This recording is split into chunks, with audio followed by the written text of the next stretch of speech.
One day, Edward was talking to Trevor when Douglas steamed by. He was pulling a train of heavy coal cars.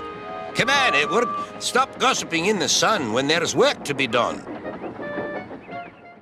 I'd like to interject and say who's wrong, but I can't. Mainly because I don't know if Edward was chatting with Trevor for 2 hours or for 2 minutes. I also get where Douglas is coming from, though. If there's a lot of work to do, talking can either wait or be done while doing the job. Edward wanted to clear the air, though, with Douglas. Later, he met him at the coal hopper. I'm sure the conversation will go over smoothly. "Trevor and I are old friends, and you and he have a lot in common, too." "We do?" quizzed Douglas. "And what would that be?" "Scrap," said Edward quietly. Douglas gasped. What the hell? I know viewers can't see my reaction, but I raised my eyebrows. That was a savage move, Edward. Holy handbrakes. Don't interrupt Edward when he's chit-chatting. Surprisingly, though, Edward used this to tell Douglas the story of how Trevor was saved, and admitted to Douglas that another steam engine was needed to help out the other engines. Why is that, though? Maybe if Edward actually worked instead of having side conversations, Top Hat wouldn't need another engine. But what do I know? That night, Douglas was still working. He had taken the midnight goods train to a station at a faraway part of the island where only the diesels work. And it looks like all the diesels are here at the Vickerstown Goods Depot. Do they not know Douglas is there? Or do they not care? I find it interesting, though, that on both shots they have the diesels turned around so their faces are not visible. Like as if we can't tell who the long green bean is, or who the black and yellow striped cab belongs to. On his way out, though, another steam engine caught his attention. The engine's name was Oliver, who also had a brake van by the name of Toad attached to him. Douglas still didn't quite understand what he was doing there. "Escaping? From what?" "Scrap." Douglas shivered. Then he remembered Edward's story about saving Trevor. "I'll be glad to help you." Atta guy, Douglas. Steamies stick up for each other, that's how it's done. Both engines' drivers and firemen helped prepare Oliver to be moved. Although where the hell were Oliver's crew members before all this? Were they just hanging out in Oliver's cab? If that was the case, they should have sent out an SOS signal a long time ago. Not like any of the diesels are truly paying any attention. Douglas then buffered up to Oliver and began backing out tender first. But they weren't clear just yet. "Aha!" called a foreman. "A Great Western engine and a brake van, too. You can't take these."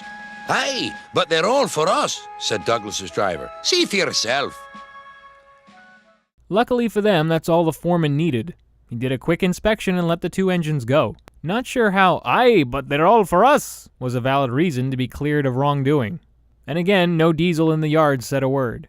Look, I know it's supposed to be all secretive, but engines can't really creep around the rails not making any noise. It's just not physically possible. I gotta say though, the Vickerstown Goods Station is a weird mix of buildings. It certainly doesn't look like the friendliest of areas to be. Thankfully, that rescue theme picks up the mood. "That was a near thing." "We've had worse," replied Oliver, and they forged ahead.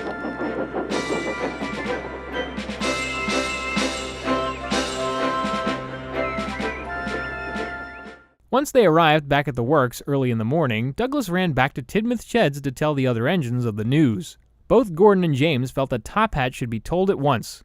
And rightfully so, that is the correct thing to do. Wow, I can't believe I'm actually agreeing with these two. Normally their opinions are too silly to be considered valid. But here, though, they hit the ethical mark.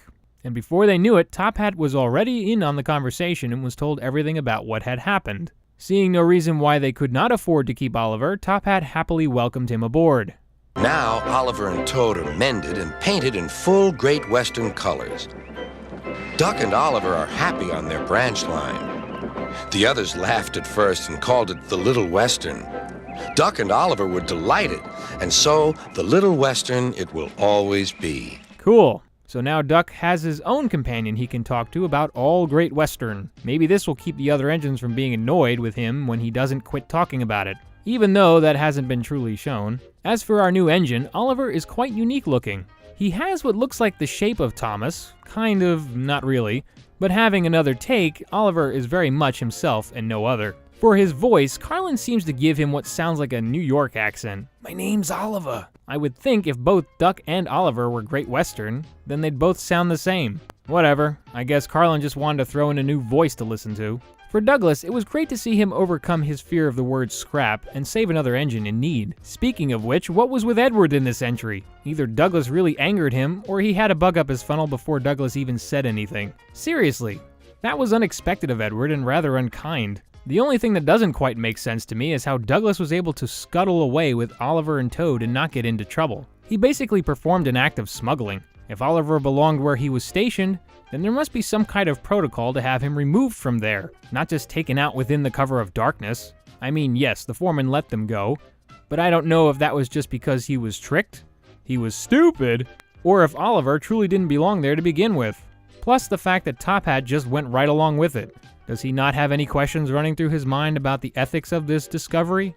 The set pieces used in this episode are okay, but not a whole lot to gaze over. The only real new place to be featured here was the Vickerstown Goods Depot, which has its moments and looks pretty shady. The question is, what does it look like during the day? There's also a nice view of Tidmouth Sheds at the end where everyone hears Top Hat approve of Oliver's stay. Aside from that, the Farquhar sheds are seen, as well as a partial view of Tidmouth Station. But that's it. As for music, there's no variety, but in replace of that, fans get Oliver's triumphant theme, which is actually a variation of the musical theme from the Great Escape movie.